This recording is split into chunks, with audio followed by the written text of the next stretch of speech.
Mərhəmətli və rəhimli Allahın adı ilə onlar özlərinin istədikləri şeylərdən kasıba, yetimə və əsrə də verərlər və deyərlər, biz sizi yalnız Allahın üzü xatirinə yedirdirik və sizdən nə əvəzini, nə də ki minnətdarlıq gözləyirik. Quran və sünnədən aydın olur ki, yoxsullar Allahın topluma əmanətidir.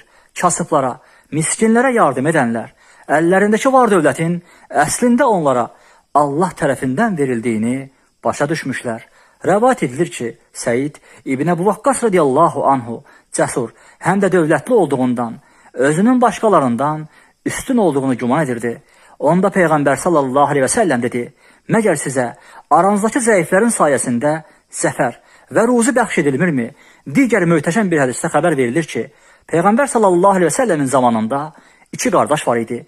Bunlardan biri Peyğəmbərimizin yanına gəlir, yəni İslam elmindən bir şeylər öyrənməyə çalışırdı.